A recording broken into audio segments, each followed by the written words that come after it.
Hi, it's Sasha from sashahareng.com, and today I want to talk to you about bone broth. Bone broth has been used for a very long time by our great-grandmothers and great-great-grandmothers in their kitchens, because that's all that was available to make a really great soup or a casserole. Of course, they didn't have it available on the supermarket shelf like we do today. The supermarket variety do not have the qualities that bone broth has. The stuff that we make from scratch in our own kitchen, it doesn't compare at all really, and it's full of salt.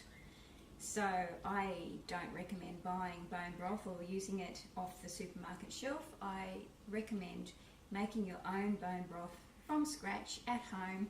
In actual fact, I have bone broth on the boil in my slow cooker, pretty much going all the time.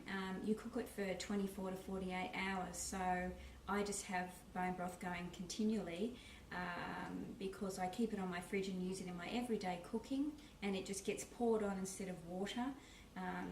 You know, if you're making a casserole or anything, spaghetti bolognese, anything at all, soups, of course, it's a no-brainer. You just use the bone broth, it's beautiful.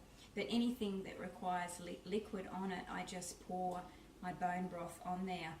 It will last in the fridge to up to a week, and if you have any left over and you're not likely to use it, then put it in the freezer, and it will be okay in the freezer for 3 months.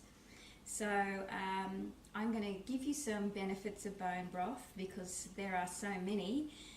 It's full of amino acids, of course, and it is a natural way of getting your essential and non-essential amino acids. It's full of collagen, and it's full of hyaluronic acid. It has 19 amino acids actually, and the benefits are they protect your joints and your bones, your muscles, your tendons. Of course, anything that's flesh and bone in our body is all being benefited by having bone broth. It's good for the gut. It restores your gut lining. So if you have inflammation of the gut, which a lot of people do, particularly for people who have food sensitivities like dairy and wheat intolerances, it will protect our gut lining and help fight inflammation. It, of course, is fabulous for your skin. It gives you that beautiful, dewy, fresh look, keeps you young. It stops wrinkles, puffiness. It keeps your skin hydrated through the hyaluronic acid, and that's the stuff that they use in your skin cream that you put on your face, so why not take it internally for really beautiful skin? It helps support immune function. It helps a thing called leaky gut. I don't know whether you've ever heard of that, but leaky gut is where undigested food particles pass through the lining of the gut into your bloodstream, which of course is not a good thing to happen. So it helps the integrity of your gut lining and helps keep it intact. What else does it do? It aids metabolism, so it helps burn fat and keeps fat out of your body.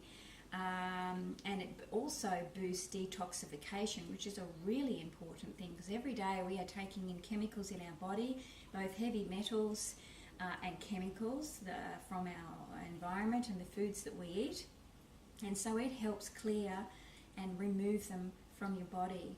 So bone broth, in my opinion, is something that you all should be having. I even pour it on my dog's food to help their stomach linings. One of my dogs is an itchy little scratchy dog, and I noticed when I started incorporating bone broth into his food, he wasn't itching and scratching as much, actually considerably less. And I do believe most of our problems come from our gut. If we don't have a good gut and it's not in a healthy state, then other things go wrong in our body. So it's all related and linked to our gut, and they're actually scientifically proving this now, that if our gut isn't right, then we're not right. So bone broth, have it going in your kitchen. I'm just going to show you quickly what I've done already, just to save a bit of time.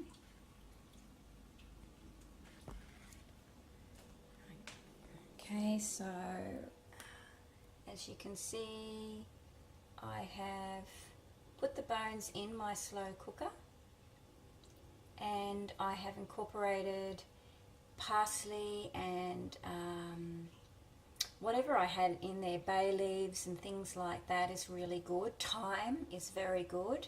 I've also put rosemary in because I have a lot of rosemary in my garden growing, and then I've just filled it up with water, and then I have put in 3 tablespoons of apple cider vinegar.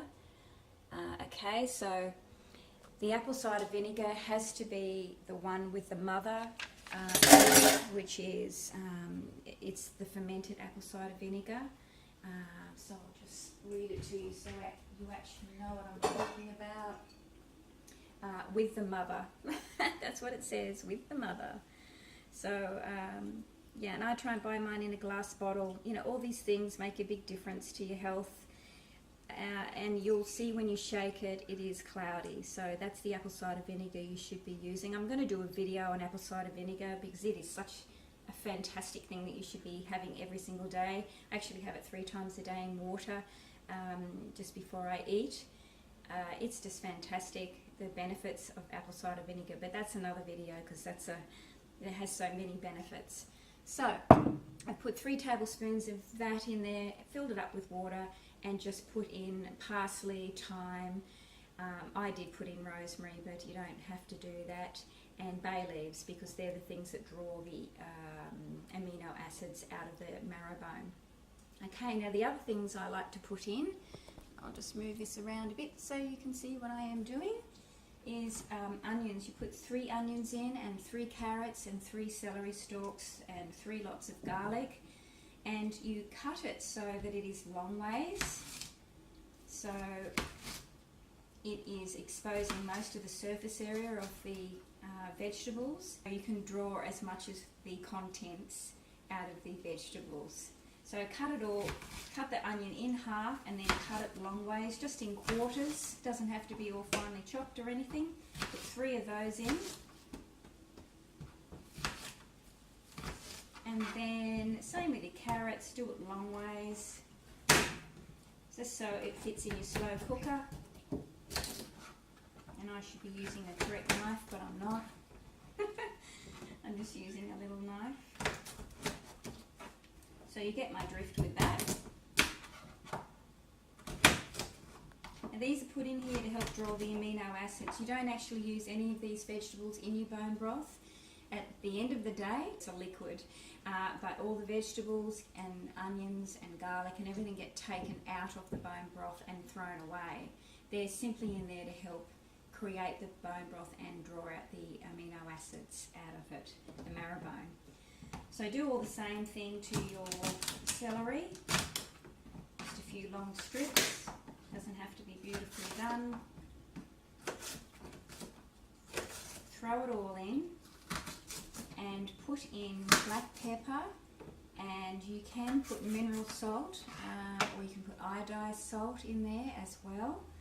And with the garlic, just smash the garlic, or if you don't want to smash the garlic with a big bladed knife, cut it long ways as well, just to expose more surface area of that vegetable. Okay, yeah, throw all of that in, and then put it on high on your slow cooker till it comes to a boil, then turn it down low and have it on for 24 to 48 hours.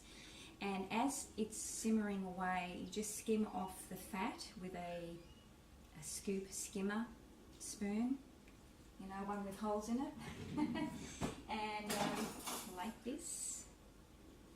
And you skim all the fat off that as it is just simmering away over the 2-day period. It doesn't have to be perfect. And then when it's finished, you just take all the solid stuff out, which is all your vegetables, take all that out and throw it away, and then when it's cool enough you pour it off and put it into jars or some sort of storage container in your fridge, which you can keep in your fridge for 1 week in the fridge or for 3 months in the freezer. But then you can use it for your cooking in case you hadn't got around to making bone broth because you've been away or whatever the reason is. So That's it for bone broth. I highly recommend it. You can also make a chicken bone broth. Obviously, if you're making chicken soup, you will want to have a chicken bone broth, or if it's chicken casserole, it's usually better to have chicken for that. You can also do fish bone broth if you like making fish soups. So if you have any questions, please don't hesitate to comment in the box below, because I'm happy to get back to you about this.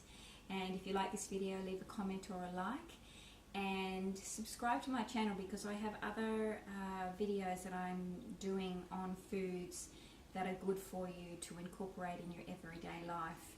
So I'm Sasha from sashahareng.com, and I'll see you in the next video.